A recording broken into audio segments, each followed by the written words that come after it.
दो बैलों की कथा बाय प्रेमचंद। दो बैलों की कथा के माध्यम से प्रेमचंद ने कृषक समाज और पशुओं के भावात्मक संबंध का वर्णन किया है। इस कहानी में उन्होंने ये भी बताया है कि स्वतंत्रता सहज में नहीं मिलती, उसके लिए बार बार संघर्ष करना पड़ता है। इस प्रकार परोक्ष रूप से ये कहानी आजादी के आंदोलन की भावना से जुड़ी है। इसके साथ ही इस कहानी में प्रेमचंद ने पंचतंत्र और हितोपदेश की कथा परंपरा का उपयोग और विकास किया है। जानवरों में गधा सबसे ज्यादा बुद्धिहीन समझा जाता है। हम जब किसी आदमी को परले दर्जे का बेवकूफ कहना चाहते हैं तो उसे गधा कहते हैं। गधा सचमुच बेवकूफ है या उसके सीधेपन, उसकी निरापद सहिष्णुता ने उसे ये पदवी दे दी है, इसका निश्चय नहीं किया जा सकता। गाय सींग मारती है, ब्याई हुई गाय तो अनायास ही सिंगनी का रूप धारण कर लेती है। कुत्ता भी बहुत गरीब जानवर है, लेकिन कभी कभी उसे भी क्रोध आ ही जाता है, किंतु गधे को कभी क्रोध करते नहीं सुना न देखा। जितना चाहो गरीब को मारो, चाहे जैसी खराब सड़ी हुई घास सामने डाल दो, उसके चेहरे पर कभी असंतोष की छाया भी न दिखाई देगी। वैशाख में चाहे एक आध बार कुलेल कर लेता हो, पर हमने तो उसे कभी खुश होते नहीं देखा। उसके चेहरे पर एक विषाद स्थायी रूप से छाया रहता है। सुख दुख, हानि लाभ, किसी भी दशा में उसे बदलते नहीं देखा। ऋषियों मुनियों के जितने गुण हैं वे सभी उसमें पराकाष्ठा को पहुंच गए हैं, पर आदमी उसे बेवकूफ कहता है। सद्गुणों का इतना अनादर कहीं नहीं देखा। कदाचित सीधापन संसार के लिए उपयुक्त नहीं है। देखिए ना भारतवासियों की अफ्रीका में क्या दुर्दशा हो रही है। क्यों अमेरिका में उन्हें घुसने नहीं दिया जाता? बेचारे शराब नहीं पीते, 4 पैसे कुसमय के लिए बचा कर रखते हैं, जी तोड़कर काम करते हैं। किसी से लड़ाई झगड़ा नहीं करते, 4 बातें सुनकर गम खा जाते हैं, फिर भी बदनाम हैं। कहा जाता है वे जीवन के आदर्श को नीचा करते हैं। अगर वे भी ईंट का जवाब पत्थर से देना सीख जाते तो शायद सभ्य कहलाने लगते। जापान की मिसाल सामने है। एक ही विजय ने उसे संसार की सभ्य जातियों में गण्य बना दिया। लेकिन गधे का एक छोटा भाई और भी है जो उससे कम ही गधा है, और वह है बैल। जिस अर्थ में हम गधे का प्रयोग करते हैं, कुछ उसी से मिलते जुलते अर्थ में बछिया के ताव का भी प्रयोग करते हैं। कुछ लोग बैल को शायद बेवकूफों में सर्वश्रेष्ठ कहेंगे, मगर हमारा विचार ऐसा नहीं है। बैल कभी कभी मारता भी है, कभी कभी अड़ियल बैल भी देखने में आता है, और भी कई रीतियों से अपना असंतोष प्रकट कर देता है, अतएव उसका स्थान गधे से नीचा है। झूरी काछी के दोनों बैलों के नाम थे हीरा और मोती। दोनों पछाई जाति के थे, देखने में सुंदर, काम में चौकस, डील में ऊंचे। बहुत दिनों साथ रहते रहते दोनों में भाईचारा हो गया था। दोनों आमने सामने या आसपास बैठे हुए एक दूसरे से मूक भाषा में विचार विनिमय करते थे। एक दूसरे के मन की बात कैसे समझ जाता था हम नहीं कह सकते। अवश्य ही उनमें कोई ऐसी गुप्त शक्ति थी जिससे जीवों में श्रेष्ठता का दावा करने वाला मनुष्य वंचित है। दोनों एक दूसरे को चाटकर और सूंघकर अपना प्रेम प्रकट करते। कभी कभी दोनों सींग भी मिला लिया करते थे, विग्रह के नाते से नहीं, केवल विनोद के भाव से, आत्मीयता के भाव से, जैसे दोस्तों में घनिष्ठता होते ही धौल धप्पा होने लगता है। इसके बिना दोस्ती कुछ फुसफुसी, कुछ हल्की सी रहती है, जिस पर ज्यादा विश्वास नहीं किया जा सकता। जिस वक्त ये दोनों बैल हल या गाड़ी में जोत दिए जाते और गर्दन हिला हिलाकर चलते, उस वक्त हर एक की यही चेष्टा होती थी कि ज्यादा से ज्यादा बोझ मेरी ही गर्दन पर रहे। दिन भर के बाद दोपहर या संध्या को दोनों खुलते तो एक दूसरे को चाट चूट कर अपनी थकान मिटा लिया करते। नांद में खली भूसा पड़ जाने के बाद दोनों साथ उठते, साथ नांद में मुंह डालते और साथ ही बैठते थे। एक मुंह हटा लेता तो दूसरा भी हटा लेता था। संयोग की बात, झूरी ने एक बार गोई को ससुराल भेज दिया। बैलों को क्या मालूम वे क्यों भेजे जा रहे हैं। समझे, मालिक ने हमें बेच दिया। अपना यो बेचा जाना उन्हें अच्छा लगा या बुरा कौन जाने, पर झूरी के साले गया को घर तक गोई ले जाने में दांतों पसीना आ गया। पीछे से हाँकता तो दोनों दाएं बाएं भागते, पगहिया पकड़कर आगे से खींचता तो दोनों पीछे को जोर लगाते, मारता तो दोनों सींग नीचे करके हुंकारते। अगर ईश्वर ने उन्हें वाणी दी होती तो झूरी से पूछते, तुम हम गरीबों को क्यों निकाल रहे हो? हमने तो तुम्हारी सेवा करने में कोई कसर नहीं उठा रखी। अगर इतनी मेहनत से काम न चलता था तो और काम ले लेते। हमें तो तुम्हारी चाकरी में मर जाना कबूल था। हमने कभी दाने चारे की शिकायत नहीं की। तुमने जो कुछ खिलाया वो सिर झुकाकर खा लिया, फिर तुमने हमें इस जालिम के हाथ क्यों बेच दिया? संध्या समय दोनों बैल अपने नए स्थान पर पहुंचे। दिन भर के भूखे थे, लेकिन जब नांद में लगाए गए तो एक ने भी उसमें मुंह न डाला। दिल भारी हो रहा था। जिसे उन्होंने अपना घर समझ रखा था वो आज उनसे छूट गया था। यह नया घर, नया गांव, नए आदमी उन्हें बेगानों से लगते थे। दोनों ने अपनी मूक भाषा में सलाह की, एक दूसरे को कंखियों से देखा और लेट गए। जब गांव में सोता पड़ गया तो दोनों ने जोर मारकर पगहे तुड़ा डाले और घर की तरफ चले। पगहे बहुत मजबूत थे। अनुमान न हो सकता था कि कोई बैल उन्हें तोड़ सकेगा, पर इन दोनों में इस समय दूनी शक्ति आ गई थी। एक एक झटके में रस्सियां टूट गईं। झूरी प्रातःकाल सोकर उठा तो देखा कि दोनों बैल चरनी पर खड़े हैं। दोनों की गर्दनों में आधा आधा गराम लटक रहा है। घुटने तक पांव कीचड़ से भरे हैं और दोनों की आंखों में विद्रोहमय स्नेह झलक रहा है। झूरी बैलों को देखकर स्नेह से गदगद हो गया। दौड़कर उन्हें गले लगा लिया। प्रेमालिंगन और चुंबन का वो दृश्य बड़ा ही मनोहर था। घर और गांव के लड़के जमा हो गए और तालियां बजा बजा कर उनका स्वागत करने लगे। गांव के इतिहास में ये घटना अभूतपूर्व न होने पर भी महत्वपूर्ण थी। बाल सभा ने निश्चय किया, दोनों पशु वीरों को अभिनंदन पत्र देना चाहिए। कोई अपने घर से रोटियां लाया, कोई गुड़, कोई चोकर, कोई भूसी। एक बालक ने कहा, ऐसे बैल किसी के पास न होंगे। दूसरे ने समर्थन किया, इतनी दूर से दोनों अकेले चले आए।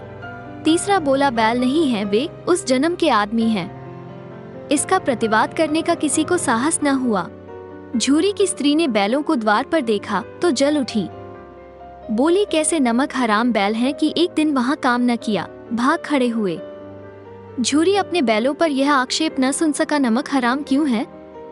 चारा दाना न दिया होगा तो क्या करते? स्त्री ने रोब के साथ कहा, बस तुम ही तो बैलों को खिलाना जानते हो और तो सभी पानी पिला पिला कर रखते हैं। झूरी ने चिढ़ाया, चारा मिलता तो क्यों भागते? स्त्री चिड़ी, भागे इसलिए कि वे लोग तुम जैसे बुद्धों की तरह बैलों को सहलाते नहीं, खिलाते हैं तो रगड़कर जोतते भी हैं। ये दोनों ठहरे कामचोर भाग निकले। अब देखूं कहां से खली और चोकर मिलता है। सूखे भूसे के सिवा कुछ न दूंगी, खाए चाहे मरे। वही हुआ। मजूर को कड़ी ताकीद कर दी गई कि बैलों को खाली सूखा भूसा दिया जाए।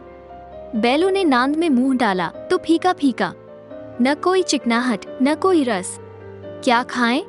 आशा भरी आंखों से द्वार की ओर ताकने लगे। झूरी ने मजूर से कहा, थोड़ी सी खली क्यों नहीं डाल देता बे? मालकिन मुझे मार ही डालेंगी। चुराकर डाला। न दादा, पीछे से तुम भी उन्हीं की सी कहोगे।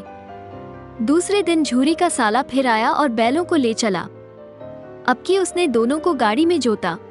2-4 बार मोती ने गाड़ी को सड़क की खाई में गिराना चाहा, पर हीरा ने संभाल लिया।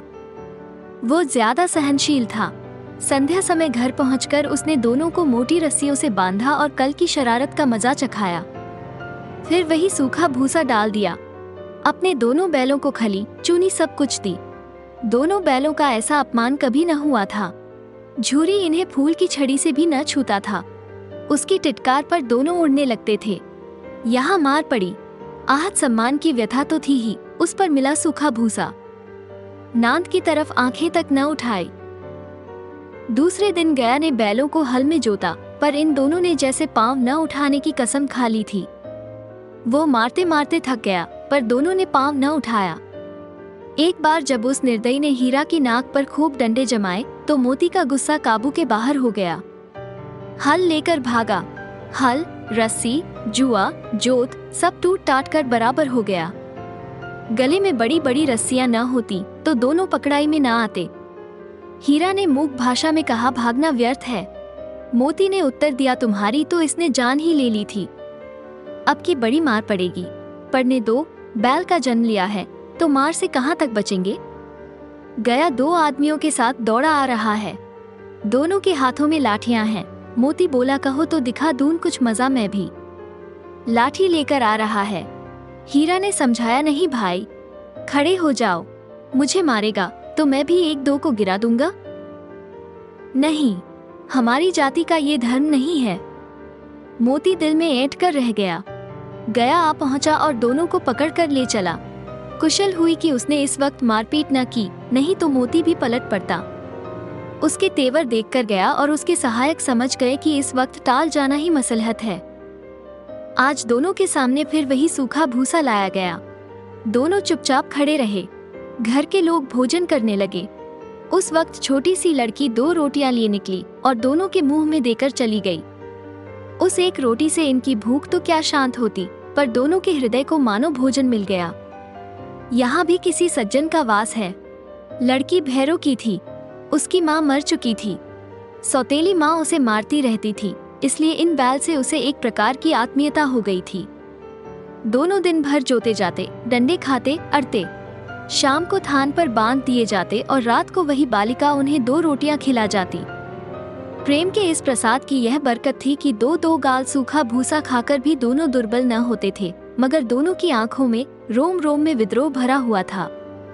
एक दिन मोती ने मूक भाषा में कहा, अब तो नहीं सहा जाता। हीरा, क्या करना चाहते हो? एक आध को सींगों पर उठाकर फेंक दूंगा, लेकिन जानते हो, वो प्यारी लड़की जो हमें रोटियां खिलाती है, उसी की लड़की है जो इस घर का मालिक है। ये बेचारी अनाथ न हो जाएगी तो मालकिन को न फेंक दूं। वही तो उस लड़की को मारती है, लेकिन औरत जात पर सींग चलाना मना है, ये भूले जाते हो। तुम तो किसी तरह निकलने ही नहीं देते। बताओ, तुड़ाकर भाग चले। हाँ, यह मैं स्वीकार करता हूँ, लेकिन इतनी मोटी रस्सी टूटेगी कैसे? इसका एक उपाय है। पहले रस्सी को थोड़ा सा चबा लो, फिर एक झटके में जाती है। रात को जब बालिका रोटियां खिलाकर चली गई, दोनों रस्सियां चबाने लगे, पर मोटी रस्सी मुंह में न आती थी। बेचारे बार बार जोर लगाकर रह जाते थे। सहसा घर का द्वार खुला और वही लड़की निकली। दोनों सिर झुकाकर उसका हाथ चाटने लगे। दोनों की पूंछें खड़ी हो गईं। उसने उनके माथे सहलाए और बोली, खोले देती हूँ। चुपके से भाग जाओ, नहीं तो यहाँ लोग मार डालेंगे। आज घर में सलाह हो रही है कि इनकी नाकों में नाथ डाल दी जाए। उसने गराव खोल दिया, पर दोनों चुपचाप खड़े रहे।